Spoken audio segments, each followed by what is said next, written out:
Trainee IPS Uday Krishna Reddy కేసులో సంచలన విషయాలు, కొత్త విషయాలు కూడా వెలుగులోకి వస్తూ ఉన్నాయి. ఇప్పటికే సీసీ ఫుటేజ్ ని సేకరించిన పోలీసులు ట్రైనీ మహిళా ఐపీఎస్ మీద ఆయన అనుచితంగా వ్యవహరించారు అనే కొన్ని ఆధారాలను కూడా సేకరించిన పరిస్థితి. అండ్ రీసెంట్ గా ఆయన రూమ్ ని చెక్ చేస్తే కనుక కొన్ని లవ్ లెటర్స్ కూడా కనిపించాయట. దాని ఆధారంగా పోలీసులు కూపిలాగితే మరో వివాహితతో తనకు సన్నిహిత సంబంధం ఉన్నట్టుగా వార్తలు వస్తూ ఉన్నాయి ఉదయ్ కృష్ణారెడ్డి విషయంలో.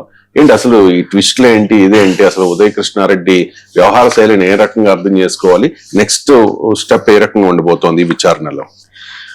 వీడు మామూలుడు కాదని ఒక సినిమా వచ్చిందండి. నిజంగా ఇప్పుడు ఉదయ్ కృష్ణారెడ్డిని చూస్తే వీడు మామూలుడు కాదు అని అనాల్సి వస్తుందేమో. ఎందుకంటే స్టార్టింగ్ ఈ ఉదయ్ కృష్ణారెడ్డి ఉదంతం జరగటం, తర్వాత ఆయన ఆత్మహత్య యత్నం చేశాడని చెప్పటం, ఆ తర్వాత ఆయన ఆత్మహత్య యత్నం కాదు మందు ఎక్కువై కొంత అన్కాన్షియస్ అయ్యాడు అని తర్వాత దర్యాప్తులో తేలటం, ఇవన్నీ మనం చూసాం. అప్పుడు కేవలం ఉదయ్ కృష్ణారెడ్డిని తప్పుగా ఎట్లా ఎత్తు చూపుతారు? ఆ ట్రైనీ ఐపీఎస్ ఇచ్చిన ఫిర్యాదు నేపథ్యంలో ఆమె ఆల్రెడీ వివాహిత అయ్యి ఉండి ఇతనితో ఆ సంబంధం ఎట్లా నడుపుతోంది అన్న అంశాన్ని కూడా మనం మాట్లాడాం ఆ రోజు. కానీ ఏంటంటే తవ్వే కొలిది అన్నట్టుగా ఈ ఉదయ్ కృష్ణారెడ్డికి సంబంధించిన అంశాలు ఒక్కొక్కటిగా ఇప్పుడు బయటకు వస్తున్నాయి.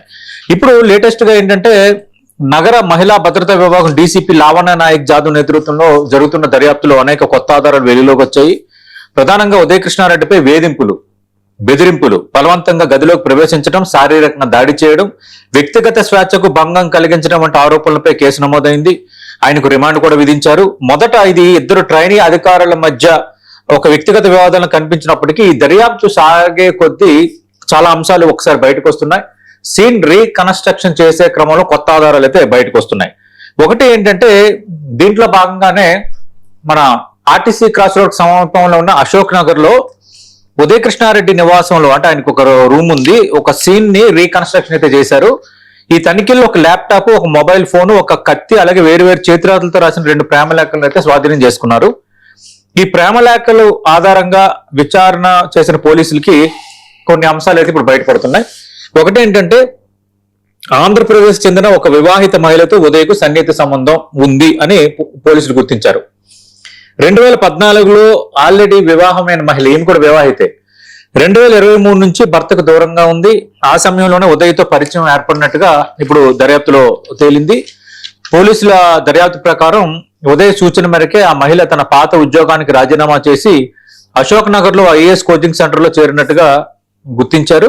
అనంతరం ఉదయ్ కృష్ణారెడ్డి ఆమె మధ్య సాన్నిధ్యం పెరిగి లివ్ ఇన్ రిలేషన్షిప్ లో ఉండాలని ఉదయ్ ప్రతిపాదించాడు. చట్టబద్ధంగా విడాకులు పూర్తి కాకపోవడంతో ఆమె అందుకు అంగీకరించలేదని ఇప్పుడు కొత్తగా విచారణలో బయటపడుతోంది.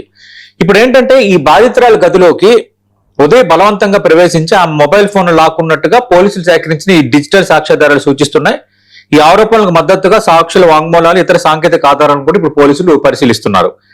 అలాగే అక్కడ నేషనల్ పోలీస్ అకాడమీలో జరిగిన పరిణామం, trainee IPS Attapur police station లో ఫిర్యాదు చేయటం, ఈ కేసుకు సంబంధించి కూడా దాదాపు 20 మంది నుంచి పోలీసులు అయితే వాంగ్మూలాలు తీసుకున్నారు. శిక్షణ సమయంలో కేవలం ఈ అనుచిత ప్రవర్తనే కాదు, ఉదయ్ తీవ్ర ఆవేశం, అంటే తీవ్ర కోపంతో ప్రవర్తించడం, మిగతా తోటి ట్రైనీ ఐపీఎస్ని, తర్వాత ఉత్తరాది రాష్ట్రాల నుంచి వచ్చిన ఐపీఎస్ని, అంటే మహిళలైన కాదు మిగతా వాళ్ళని కూడా, వాళ్ళకి కొంచెం లాంగ్వేజ్ పై పట్టు లేకపోవడంతో తెలుగులో రకరకాలుగా వాళ్ళని మాట్లాడి టీచ్ చేయటం, ఇప్పుడు ఇలాంటివన్నీ కూడా కొంత చేశాడు. దీంతో కొందరు ట్రైనీ ఐపీఎస్ అధికారులు కూడా మానసిక ఒత్తిడికి లోన్ అయ్యారు, కంప్లైంట్లు కూడా ఇచ్చారనేది ఇప్పుడు ఈ విషయాలన్నీ బయటకు వస్తున్నాయి.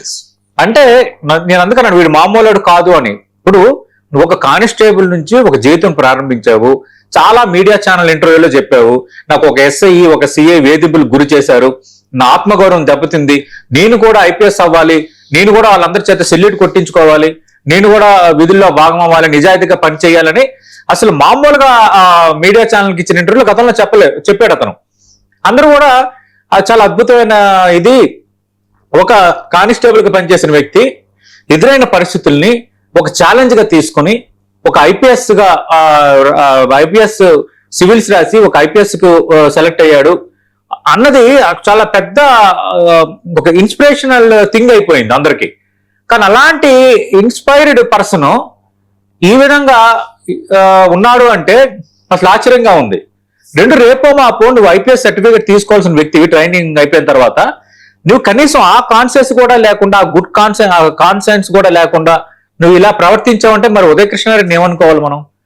ఉదయ కృష్ణారెడ్డి అనే వ్యక్తే కొంచెం తేడాగా ఉన్నాడు అని అనిపిస్తోంది. ఎందుకంటే ఆయన వ్యవహరించిన తీరు కేవలం ఇప్పుడు ఈ ట్రైనీ ఐపీఎస్ కదా, ఈమె వివాహిత, ఆమె వివాహిత, పాత ఆమె ఒక వివాహిత సంబంధం ఉందని తేలింది. అలాగే పోలీస్ ట్రైనింగ్ లో ఉన్న మిగతా వాళ్ళ పట్ల అనుచిత ప్రవర్తన చేశాడని తేలింది. మరి నాకు తెలిసి రేపు పొద్దున్న సర్టిఫికెట్ కూడా ఇంకా కష్టమే, మోస్ట్లీ చాలా ఇదిగా తీసుకుంటారు. ఇలాంటి మల్టీ డైమెన్షనల్ ఫేస్ ఉన్న అంటారు కదా, అపరిచితుడు అంటారు కదా, ఇలాంటి మల్టీ డైమెన్షనల్ ఫేసెస్ ఉన్న వ్యక్తులు రేపు పొద్దున్న ఈ ఐపీఎస్ పోస్ట్ కి ఎట్టి పరిస్థితుల్లో పనికిరారు.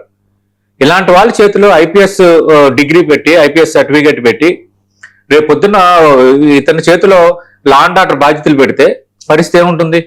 ఈ మనిషి ఈ విధంగా మారుతాడని గ్యారంటీ ఏంటి? రేపు పొద్దున్న ఏం జరగచ్చు? ఇప్పుడు ఈయన ట్రైనీ ఐపీఎస్ గా ఉన్నప్పుడే తోటి ట్రైనీ ఐపీఎస్ విషయంలోనే ఇలా వ్యవహరిస్తే రేపు ఐపీఎస్ అయిన తర్వాత ప్రజల పట్ల ఇంకెలా వ్యవహరించవచ్చు? ఎందుకంటే అధికారం చేతిలో ఉంటుంది. యువర్ ఐపీఎస్, నీకని చాలా మంది అధికారులు ఉంటారు. నీకు చిన్న పోస్టింగ్, పెద్ద పోస్టింగ్ అని పెద్ద పోస్టింగ్ వస్తుంది కదా. అంటే హోదా ఉన్న పోస్ట్ ఐపీఎస్ అంటే ఒక హోదా. జిల్లా ఎస్పీలుగా రావచ్చు.